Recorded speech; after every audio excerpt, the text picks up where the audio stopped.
Rich টাইমৰ বাৰ্তালাপ অনুষ্ঠানত আজি ডেৰগাঁৱৰ এজন বিশিষ্ট লোকগীতৰ শিল্পী বীৰেন্দ্ৰ কুমাৰ বৰা এওক চিনাকি কৰি দিবলৈ দিছে। এয়া হৈছে বীৰেন্দ্ৰ কুমাৰ বৰা। নমস্কাৰ। কেইবা দশক ধৰি লোকগীতৰতে শিল্পী হিচাপে সুকীয়া পৰিচয় আছে। বিশেষভাৱে আকাশবাণী এইটো প্ৰথমবাৰৰ বাবে দেহ বিচাৰ গীত বাণীবদ্ধ কৰা প্ৰথমজন শিল্পী হৈছে এই বীৰেন্দ্ৰ কুমাৰ বৰা ডাঙৰীয়া। আমি তেখেতৰ পৰা কিছু কথা পাতিম। আকাশবাণীৰ প্ৰথমজন আপুনি দেহ বিচাৰ গীতৰ শিল্পী বুলি স্বীকৃতি দিছে। আজি অলপ দিন আগতে ঘোষণা হৈছে। কেনেকুৱা কি কওঁ সেই দিনবিলাকৰ কথা? সেই দিনবিলাক মানে কথা এনেকুৱা, মই ৰেকিবুদ্দিন আহমেদ দাদাৰ লগত জিকিৰ গাইছিলোঁ। জিকিৰ গাই থকাৰ পৰা মোৰ নিজৰ ববীয়াকৈ মই কিবা অনুষ্ঠান কৰিব পাৰোঁ নেকি সেই মই চিন্তা মত কৰিব ল'লোঁ। যিহেতু মই এনেই আমাৰ অঞ্চলত মই মানে গীত মাত গায়ে ফুৰোঁ। ৭৪ চন মানৰ কথা নেকি? ৭৪ চনত মই মোৰ গীত বাণীবদ্ধ কৰিছোঁ। আমাৰ বীৰেন ফুকন ছাৰ আছিলে ষ্টেচন ডিৰেক্টৰ, জ্যোতিষ ভট্ট আছিলে প্ৰগ্ৰেম এক্সিকিউটিভ, দেৱেন শৰ্মা আছিলে প্ৰগ্ৰেম এক্সিকিউটিভ। তেওঁলোকে মোৰ অডিশ্যন লৈছে আৰু সেই অডিশ্যনৰ পৰাই মই তেওঁলোকক মই পাছ কৰিছোঁ। কিন্তু তেওঁলোকে মোক এটা কথা কৈছিলে যে আপুনি লোকগীতৰ অডিশ্যন লৈছে, কিন্তু লোকগীতৰ উচ্চাৰণ কিন্তু আপোনাৰ হোৱা নাই। কামৰূপীয় লোকগীতৰ উচ্চাৰণ হোৱা নাই। মোৰ মতে কামৰূপীয় লোকগীত গোৱা নাই।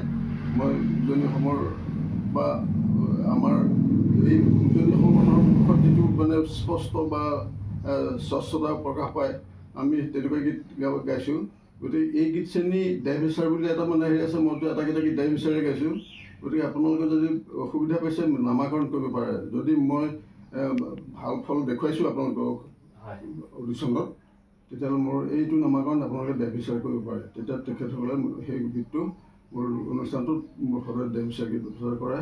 আৰু মই 19৭৪ চনৰ জুন মাহৰ পৰা মই প্ৰথম তাত অনুষ্ঠিত কৰিছোঁ দেহ বিচাৰ গীত।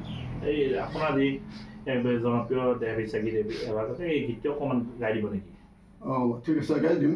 মোৰ প্ৰথম যিটো মই তাত দেহ বিচাৰ গীত মই বাণীবদ্ধ কৰিছোঁ, সেই সময়ত 3টা গীত বাণীবদ্ধ কৰে। এতিয়ালৈ 6টা গীত বাণীবদ্ধ কৰে। মই তেতিয়া তাৰ প্ৰথম যিটো গীত মই বাণীবদ্ধ কৰিছোঁ দেহ বিচাৰ, সেইটো মই গাই শুনিছোঁ।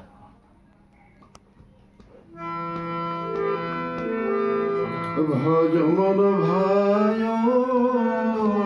চিন্তমন ভাই, এই হেনে সুন্দৰ দেহা কোন দিনা যায় বিচাৰিনে পায় কোন দিনা যায়। ভজমন ভাই চিন্তমন ভাই, এই হেনে সুন্দৰ দেহা কোন দিনা যায় বিচাৰিনে পায় কোন দিনা যায়। ভাগৱত বৃক্ষডালি অবিনাশী ফল, সাধু সন্তই পাৰি খাই পাপিনে যায় তল, পাপিনে যায় তল। অমৰি মৰি উপজিও জন্ম ধৰি যায়, নিজ গুৰু নিচিনিলে যন্ত্ৰণা ভুঞ্জায়, যন্ত্ৰণা ভুঞ্জায়। ভজমন ভাই চিন্তমন ভাই, এই হেন সুন্দৰ দেহা কোন দিনা যায় বিচাৰিনে পায় কোন দিনা যায়। মানুহৰ শৰীৰৰ বা দেহক লৈ পেলাই এই গীতবিলাক গোৱা হয়, নহয় জানো? হয়, নিশ্চয়। আৰু আপোনালোকৰ গীতসমূহ আকাশবাণীত আমি ৰাতিপুৱা শুনিবলৈ পাওঁ। বিশেষভাৱে ৰাতিপুৱা সেই সময়ৰ আমাৰ জন্মৰ আগৰ পৰাই আপুনি এই সংগীতৰ লগত জড়িত। লোকগীতৰ ক্ষেত্ৰতো বিশেষভাৱে টকাৰী গীতো টকাৰী গীতৰ আপোনাৰ কেছেটো ওলাইছে। টকাৰী গীতৰ কেছেট কেশৱৰায়টোত ওলাইছিলে। কেশৱৰায়টোক আমি বাণীবদ্ধ কৰিছিলোঁ অডিটেক ষ্টুডিঅ'ত। মই ভূপিনী জুৰিয়া সিদিনা এক্সপায়াৰ হৈছে, ঢুকাইছে তেখেতৰ ষ্টুডিঅ'ত। তেতিয়া গাইছিলোঁ। তাৰপাছত মোৰ নিজৰববীয়া যেতিয়া অনুষ্ঠানটো কৰিবলৈ ল'লোঁ, তেতিয়াৰ পৰা মানে মোৰ সেইবিলাকৰ প্ৰতি অকণমান আঁতৰি আহিবলগীয়া হ'ল। আৰু এটা কাৰণে অকণমান আপোনাৰ সেই সময়ত যিহেতু জ্যেষ্ঠ সহায়ক হিচাপে ডেৰগাঁও কমলদৰ মহাবিদ্যালয়ত আপোনাৰ চাকৰি আছে, চৰকাৰী চাকৰিৰ কাৰণেও বহুখিনি অলপ এৰা ধৰা মাজেদি কৰিবলগীয়া হৈছিলে চাগে, নহয় জানো? হয়, নিশ্চয়। মই ডেৰগাঁও কমলদৰ মহাবিদ্যালয়ত মই কাৰ্যালয়ৰ চাকৰি কৰি আছিলোঁ। আৰু সেইকাৰণে কেতিয়াবা অনুষ্ঠান মই ক'ৰবাত কৰিবলৈ যাবলৈ অসুবিধাও পাওঁ। অৱশ্যে মোক আমাৰ অধ্যক্ষ মহোদয়সকলে মোক যিকেইজনে মই পালোঁ মোৰ এই চাকৰিকালত মোক কিন্তু কোনো বাধা কোনোদিন নিদিয়ে।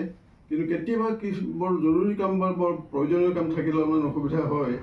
মই তেতিয়াবা আৰু এটা কথা দেখা যায় যে 70ৰ দশকত বা 80 দশকত বা 90 দশকলৈকে দৃশ্য শ্ৰব্যৰ মাধ্যমসমূহ ইমান ধৰণৰ প্ৰচাৰ হোৱা নাই যে শ্ৰব্য মাধ্যম হিচাপে আকাশবাণীৰ যিটো জনপ্ৰিয়তা, আপোনালোক এই সময়ৰ আজিৰ অৰ্থত ক'বলৈ গ'লে হিৰো।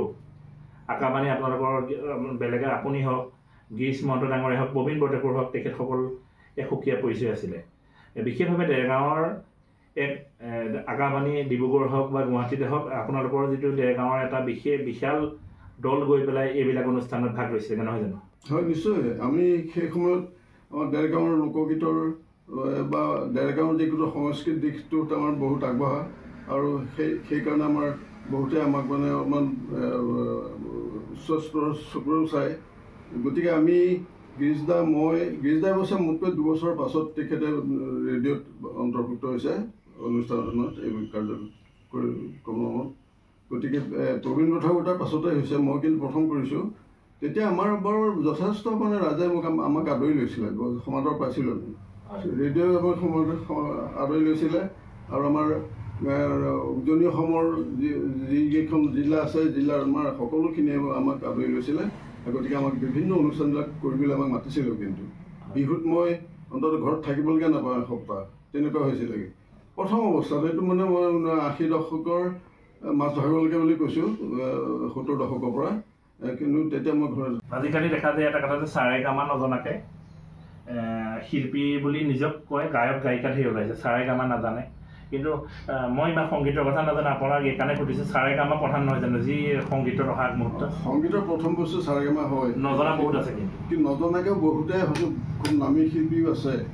কিন্তু কথা হৈছে এই ক্ষেত্ৰত কিন্তু মই ওটাকে ক'ব লাগিব যে সেই সাৰেগামা শিকি জানিলেই যে ভাল গাব পাৰিব সেইটো কথা নহয়। কাৰণ ঈশ্বৰে কণ্ঠটো দিছে, আমাৰ কণ্ঠটো ঈশ্বৰে দিছে। কণ্ঠ আজি এটা স্বীকাৰ কৰিবলৈ জুবিন গাৰ্গৰ নিচিনা কণ্ঠ কোনো এজন শিল্পীৰ নাই। গতিকে জুবিন গাৰ্গেও হয়তো সম্পূৰ্ণ প্ৰথম অৱস্থাত ক্লাছিকেলখিনি শিকা নাই। জুবিন গাৰ্গক আমি নিজেই ৰেকৰ্ডৰ লগত প্ৰগ্ৰেম কৰোঁতে ষ্টেজৰ গানত ৰৈ মেলি থকা দেখোঁ, তাৰপিছত কেতিয়াবা গীটাৰ বজাই, তাবলা বজাই, এনেকুৱা লেখতো আমি পাইছোঁ। গতিকে তেওঁৰ নিচিনা কণ্ঠ এতিয়া আমাৰ দ্বিতীয়জন নাই বুলি ক'ব পাৰি। আপোনাৰ আৰু এটা কথা কয় যে আপুনি প্ৰায় এতিয়া বয়স 72 বছৰ, 74 মানে দুৰন্ত তৰুণ বুলি কয় যে দেৰগাঁও আপুনি বিভিন্ন অনুষ্ঠান প্ৰতিষ্ঠানত আপুনি সন্মুখৰ পৰা নেতৃত্ব দিয়া, স্বাস্থ্যজনিত সমস্যাই আপোনাক বলাব পৰা নাই। এই শক্তিটো গানৰ পৰাই পাইছিলে নেকি সেই সময়ত? মনবিলাক ধৰি লওক শিল্পী মানুহবোৰ, মোৰ মনটো বৰ প্ৰফুল্ল আছে।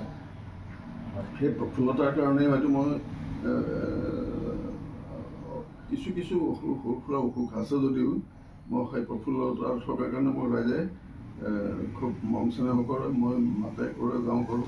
আৰু মোক এই অসুখ কিবা কিবি আছে যদিও সেই অসুখে মোক কোনো বাধা দিয়ে। এতিয়া আপুনি কি গাব? বনগীত এটা গাব নেকি?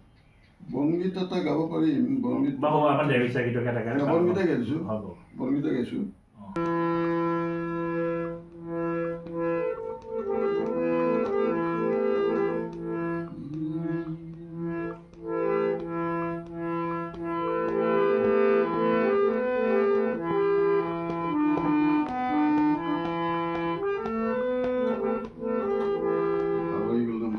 ঢিনিকি ঢোলৰে মাতো ককাইটি, তোৰ টিহিটি পেপাৰে মা।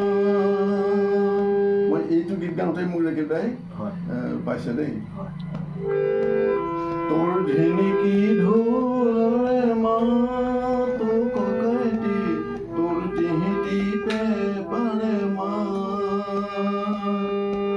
খুৰিয়া গগনা নাপাবি গহনা, খুৰিয়া গগনা নাপাবি গহনা। দেও ধনী লাগিছে, দেও ধনী লাগিছে শিমলু নাহৰৰ তলৰে পথাৰত, শিমলু নাহৰৰ তলৰে পথাৰত। সৰু দৈ নাচনী তাত, উদয় নাচনিতা জিৰ জিৰ বিজুলী বাঁহৰে ছাতি জিৰ জিৰ বিজুলী বাঁহৰে ছাতি ওপৰতে মলয়া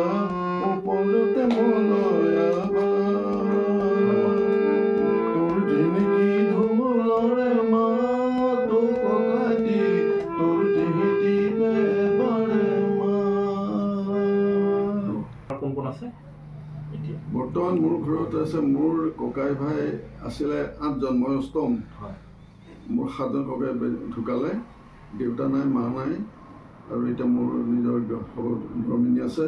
মোৰ 2জনী ছোৱালী আছিলে, বিয়া দিলোঁ 2জনীকে। এতিয়া আমি 2জনহে চলি ধৰিব পাৰে। কিন্তু মোৰ ডাঙৰ ছোৱালীজনী প্ৰায় ইয়াতে থাকে। মোৰ জোঁৱাই অলপমান দূৰত চাকৰি কৰে। ঘৰৰ ঠিকনা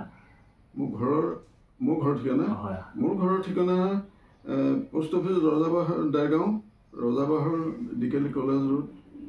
চাকৰি আপুনি অৱসৰ কেতিয়ালৈ চাকৰি 11 চনত লৈছোঁ। 11 চন 2011 অৱসৰ লৈছোঁ।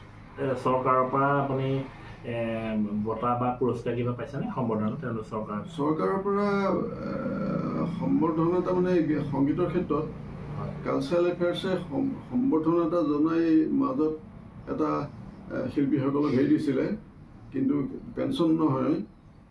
এইখন মোৰ সেইখন আছে।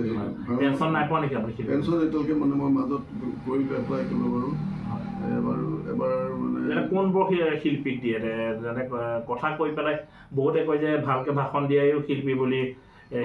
শিল্পী আচলতে আপুনি কি জানিছে, মই আপোনাক চৰকাৰ দৃষ্টিত আপোনালোক শিল্পী নহয় নেকি? চৰকাৰ দৃষ্টিত শিল্পী হয় আমি, কিন্তু তাৰ ভিতৰত তেওঁলোকে কিছুমান ধৰি লওক এনেকুৱা কথা আহে, টোকাৰী গীত আৰু দেহ বিচাৰ গীত। দেহ বিচাৰ গীতত যে টোকাৰীখন নবজালেও খঞ্জৰিত বজাই পেলাই দেহ বিচাৰ গীতটো গাব পাৰি বা টোকাৰী গীতটো গাব পাৰি, কিন্তু দেহ বিচাৰ গীতত যে টোকাৰীখন বজাবই লাগিব। নবজোৱাৰ কাৰণে আকৌ মোক যে ডিপ্ৰেক্ট কৰিছে নেকি, মই সেইবিলাক কথা নাজানো। তেনেকুৱা কথা এটা মোৰ অনুমানহে হয়। কেতিয়াবা অকণমান ক্ষোভ হয় নে, দুখ লাগে নে? কেতিয়াবা মনত অলপমান হেৰি লাগে। সমাজৰ হৈ বহুত দিলে প্ৰায় 72 চন 73 চনৰ পৰা আজি তাৰিখলৈকে হয় এইটো লাগে কেতিয়াবা মনত। সেইটো হেৰি কাৰণ বহুত দিলে বহুত বছৰ গালো। এতিয়া প্ৰায় 50 বছৰ হ'ল মই অনুষ্ঠান কৰা। হয়, সামান্য নহয়। 50 বছৰ গায়কৰ জন্মই হোৱা নাছিলে। গতিকে 50 বছৰ মই অনুষ্ঠান কৰি আছোঁ। এতিয়াও মই সিদিনা যোৱা আগষ্ট মাহতে আমাৰ 23 চনৰ আগষ্ট মাহত মই 6টা গীত বাণীবদ্ধ কৰি থৈ আহিছোঁ ডিব্ৰুগড়ত। গতিকে এতিয়া মই ৰাইজৰ মাজত গীতৰ লগত মানে সিমান এটা হেৰি নহ'লে, কিন্তু সহযোগবিলাক সদায় আছে। অনুষ্ঠান হয়তো কৰিবলৈ কেতিয়াবা মানে সংকটকাৰীৰ কাৰণে আমাৰ অসুবিধা হয়। মই এতিয়া মানে আৰু এটা মানে আপোনাৰ নিচিনা এটা মানে বাণীবদ্ধৰ অনুষ্ঠান মোৰ কৰিবলগীয়া আছিলে, কিন্তু মোৰ সংকটৰ কাৰণে মই মানে এইটো অভাৱ হৈ আছে, মানে কৰিব পৰা নাই। আহিলে নতুন প্ৰজন্মৰ আমাৰ ঠাইত অলপমান তেওঁলোকে দখল কৰাৰ নিচিনা আহিলে, তেওঁলোকৰ মানে অনুষ্ঠানবিলাক ৰাইজৰ মনোগ্ৰাহী হোৱাৰ নিচিনা হ'ল। আমাৰ এই পুৰণি গীতবিলাকৰ প্ৰতি মানুহবিলাকৰ পৰা আস্থাবোৰ কম হ'বলৈ ধৰিলে। কিন্তু ৰেডিঅ'ই আমাক আজিলৈকে গীত বাণীবদ্ধ কৰিবলৈ আমাক কিন্তু আজিলৈকে মাতি আছে। বা দূৰদৰ্শনেও এতিয়া দূৰদৰ্শনৰ পিছত নতুন হৈছে, বহুত দিনৰ পাছত হৈছে। দূৰদৰ্শনে আমাক কিন্তু মাতি আছে আমাৰ তাত অনুষ্ঠান বাণীবদ্ধ কৰিবৰ কাৰণে। গতিকে আমি খুব ভালদৰে আমি প্ৰগ্ৰেম কৰি মেলি আছিলোঁ, কিন্তু ভাল পাইছোঁ। আজিকালি এটা কথা দেখা যায় যে বিহুৰ যিহেতু বিচাৰৰ ক্ষেত্ৰত ক'বলৈ বেয়া হয়, অনভিজ্ঞ কিছুমান বিচাৰক হিচাপে মাতে, কিন্তু আপোনালোক যেতিয়া বিচাৰকৰ আসনখনত থাকিব এক সুকীয়া পৰিচয় হয়। আৰু এটা কথা দেখা যায় যে আজিৰ বিহুত দেখা যায় সৃজনীশীল নৃত্যই ভৰি তোলে, কিন্তু আপোনালোকৰ বাবে যি সময়ত আপুনি যিদৰে ক'লে 80 বা 90 দশকত আপোনালোকৰ বাবে এটা অনুষ্ঠান লৈছিলে, সেই সময়ত যে খগেন মহন্ত বা মহানন্দ মজুমদাৰ বৰুৱা বা ৰিদীপ দত্ত তেখেতসকলৰ গীতৰ অনুষ্ঠান থকাৰ মাজতে আপোনালোকৰ অনুষ্ঠানতো কিন্তু সমানেই মানুহ হৈছিলে, নহয় জানো? হয়, নিশ্চয়। আমি ৰিদীপ দত্তৰ প্ৰগ্ৰেম থাকোঁতেও আমাক প্ৰগ্ৰেম কৰিবলৈ মাতে। মহানন্দ মজুমদাৰ থাকোঁতে আমাক প্ৰগ্ৰেম কৰিবলৈ মাতে। মহানন্দ মজুমদাৰে আমাৰ কেশৱ বৰুৱা গীতটোত মানে তেওঁ গীত গাইছে। আৰু আমি সেইদৰে সেই সময়ত মুঠতে বিহু গীত মাতেই হওক বা আমাৰ এই লোকসংগীতৰ যিকোনো এটা বিষয় হ'লেও মানুহৰ সমাদৰবিলাক যথেষ্ট আছিল। আৰু এটা কথা দেখা যায় যে বহুতে এটা কথা ক'ব বিচাৰে যে বীৰেন্দ্ৰ কুমাৰ বৰা ডাঙৰীয়া আৰু ৰেকিবুদ্দিন আহমেদ দুইজনৰ জুতিটো এটা বিশেষ জুতি আছিলে। আপোনালোক দুইজন লগ হৈ পেলাই অসমৰ ইমূৰৰ সিমূৰলৈ বিভিন্ন সংগীত পৰিৱেশন কৰিছে নহয় জানো? নিশ্চয় নিশ্চয়। ৰেকিবদাৰ মই আমাৰ দেৰগাঁৱৰ বাপুজী মন্দিৰ নামৰ এটা অনুষ্ঠান আছে। সেই বাপুজী মন্দিৰত মই এটা মানে বনগীত গাইছিলোঁ। সেই বনগীত গোৱাৰ পৰা ৰেকিবদাৰ লগত মোৰ চিনাকি হ'ল আৰু তেওঁ মোৰ পাৰ্টিত মই অন্তৰ্ভুক্ত হ'লোঁ। আৰু মই সেই চনটো আছিল 1972 চন। 72 চনৰ পৰা মই ৰেকিবদাৰ লগত অন্ততঃ 85 চনলৈকে মই অনুষ্ঠান কৰি আছিলোঁ। আৰু আমি আমাৰ দলটোত ৰেকিবদাৰ দলটোত আমাৰ আটাইকেইজন কিন্তু হিন্দু ধৰ্মৰ ল'ৰাই আছিলে। সেই কথাটোৰ কাৰণে আমি গৌৰৱ কৰিব পাৰোঁ। 6জন ৰেকিবদাক ধৰি 7জন আছিলে। আমি সেইখিনি গৌৰৱ কৰিব পাৰোঁ, ৰেকিবদায়ো গৌৰৱ কৰে। আৰু ৰেকিবদাই অনুষ্ঠান পৰিৱেশন কৰাৰ আগৰ মুহূৰ্তত এই কথাখিনি কৈ লৈ আমি বৰ ভাল পাওঁ এই কথাটো। আপোনাৰ লগত সদ্য প্ৰয়াত বেছিদিন হোৱা যিহেতু ভূপেন হাজৰিকা ডাঙৰীয়াৰ লগতো এক সুসম্পৰ্ক আছিলে, পৰিয়ালৰ দৰে সম্পৰ্ক আছিলে নহয় জানো? হয় নিশ্চয়। ভূপেন হাজৰিকাৰ লগত আমি কেইবাটাও তাত গীত কেছেট কৰিছোঁ নহয়। এনেই আমি বৰ ঘৰুৱা নিচিনা হৈ গৈছিলোঁগৈ। তেওঁৰ শান্তা বাইদেউৰ লগত আমাৰ ভাল হৈছিলেগৈ, কথা বতৰা পাতি মেলি মানে আমাৰ ঘৰুৱা কথা বতৰা পাতি মেলি থাকোঁ। তাৰপিছত তেওঁৰ খুলখালিক আছিলে ৰাজু। ভূপেন হাজৰিকা ডাঙৰীয়াৰ লগ পাইছেনে? ভূপেন হাজৰিকাৰ লগততো বহুত প্ৰগ্ৰেম কৰিছোঁ। ভূপেন হাজৰিকাৰ লগত আমি কলিকতাত প্ৰগ্ৰেম কৰিছোঁগৈ, ডিব্ৰুগড়ত প্ৰগ্ৰেম কৰিছোঁ বা আমাৰ যোৰহাট আদি এইবিলাকতো কৰিছোঁ। অন্যান্য শংকৰ মহোৎসৱ, শংকৰ সংঘৰ মিটিং বা সাহিত্য সভা এনেকুৱাবিলাকত আমি ভূপেন হাজৰিকাক দেখ পাইছোঁ। গতিকে আমি কলিকতাত কিন্তু আমাৰ লগত একেলগে তেখেত আছে কৰিছে। তেখেত আমি কলিকতাত এটা মানে আমাৰ নৰ্থ ইষ্ট উত্তৰ পূৰ্বাঞ্চলৰ এটা অনুষ্ঠান আছিলে। আমাৰ 7খন ডিষ্ট্ৰিক্ট এটাত গৈ যোগ দিছিলেগৈ। আমি তাতো অনুষ্ঠান কৰিছিলোঁ। আৰু এটা কথা দেখা যায় যে তথাকথিত যিটো গ্লেমাৰ সৰ্বোচ্চ যিটো নিগনি দৌৰত আপোনালোকৰ শিল্পীসকল কেতিয়াবা উঠি বাঢ়ি যাব নোৱাৰি পেলাই কেতিয়াবা থমকি ৰ'বলগীয়া হ'ল নেকি? এতিয়া যিহেতু আপুনি অকণমান দেৰি আগত ক'লে যিটো এতিয়া ৰুচি পৰিৱৰ্তন হৈছে বুলি কৈছে। ঠিক পৰিৱৰ্তনটো তেনেকৈ হোৱা নাই। আমি থমকি ৰ'বলগীয়া এইটো কাৰণে হৈছোঁ, আমি হয়তো এতিয়া বয়স হৈছে। আমাৰ যিটো আমি গীত মানে ৰাইজৰ লৈ আমি এৰি দিওঁ মানে গাঁও আমাৰ হয়তো এতিয়া প্ৰকাশভংগী বা উচ্চাৰণ বা অন্যান্য গীত মাতৰ যিটো মানে লালিত্য থাকিব লাগে, কৰিব লাগে। মানে আমি আচলতে মন পৰসা গীত এটা দিব নোৱাৰা নিচিনা এটা অৱস্থা সময় আমাক সেইটো কাৰণে স্বাস্থ্যজনিত কাৰণত সেইটো কাৰণেহে মই হেৰি হৈছে বুলি কৈছোঁ। কিন্তু মানদণ্ডটো এতিয়াও লোকসংগীতৰ যে নাই এনে নহয়, বহুত ওপৰতে আছে। এতিয়া আপুনি চাওক ৰেডিঅ' বা দূৰদৰ্শনে আমাৰবিলাকতো এতিয়াও মাতি আছে অনুষ্ঠান কৰিব পৰা অৱস্থাত আছোঁ যদিও ৰেডিঅ'ত নিতৌ আপোনালোকৰ নাম হয়, ৰেডিঅ'ত নিতৌ চলি আছে। কিন্তু আপোনালোকৰ অনুষ্ঠানসমূহ আগৰ গীতসমূহ সদায় প্ৰায় চলি থাকে। দৃষ্টিময় দৰ্শকসকলক কি শুনাব? মই এতিয়া আকৌ গাব খুজিছোঁ। ভাৰতৰ বুকুতে খুদ মগনীয়া ফুৰিছোঁ মই বিন বাই বাই, কালে গুণা ছিঙিলে দেহা ঘৰ ভাগিব, বিনে জানো মাতিব দুনাই মোৰ বান্ধৱী, বিনে জানো মাতিব দুনাই। ভাৰতৰ বুকুতে খুদ মগনীয়া ফুৰিছোঁ মই বিন বাই বাই, কালে গুণা ছিঙিলে দেহা ঘৰ ভাগিব, বিনে জানো মাতিব দুনাই মোৰ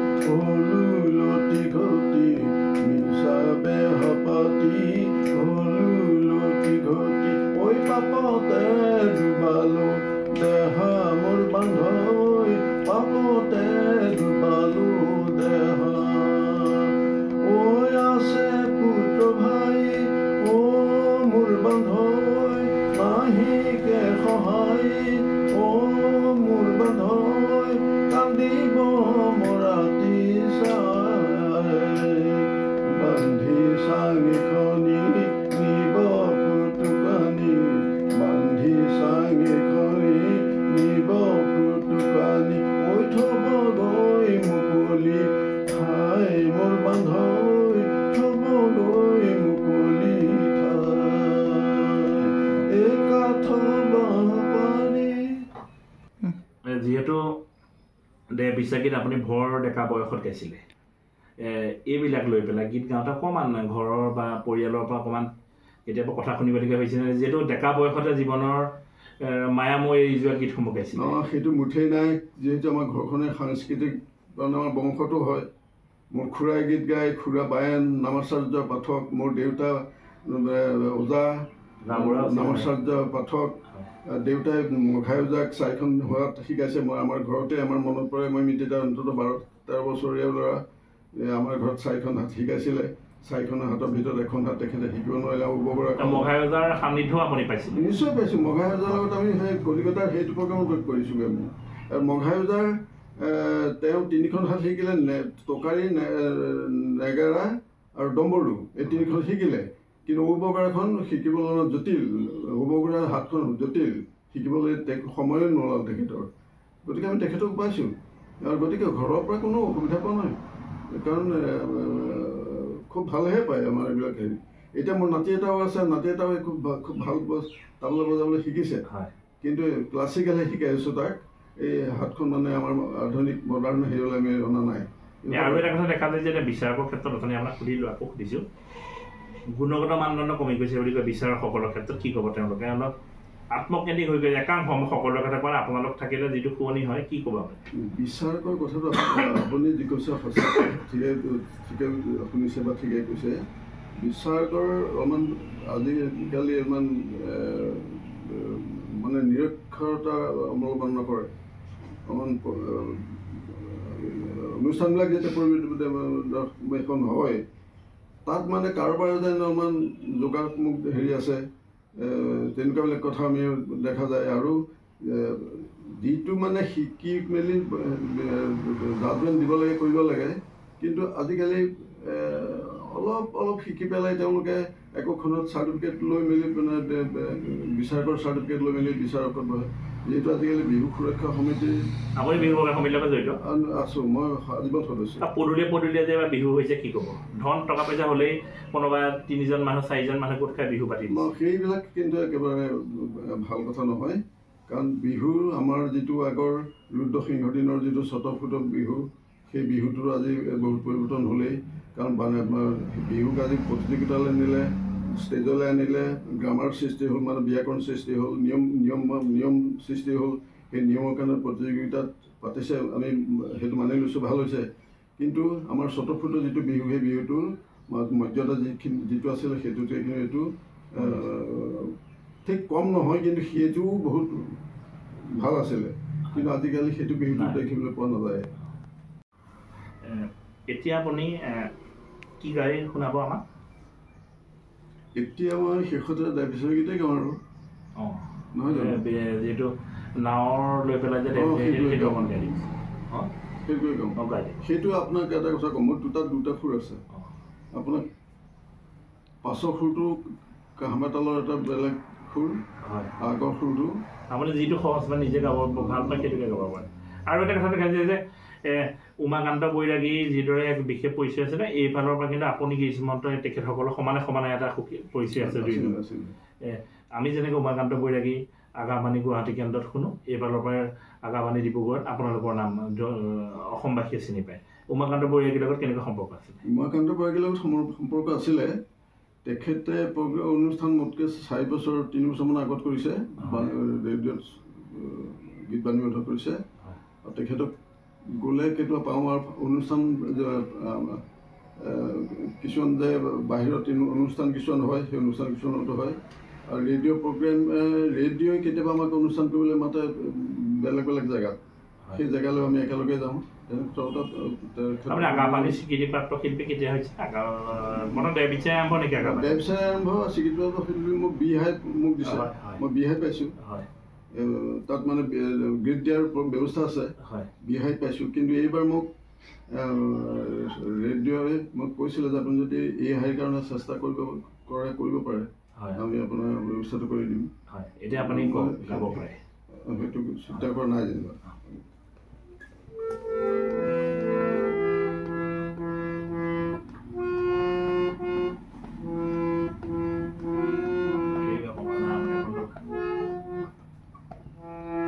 ব্ৰহ্মাণ্ডৰ বস্তুৱে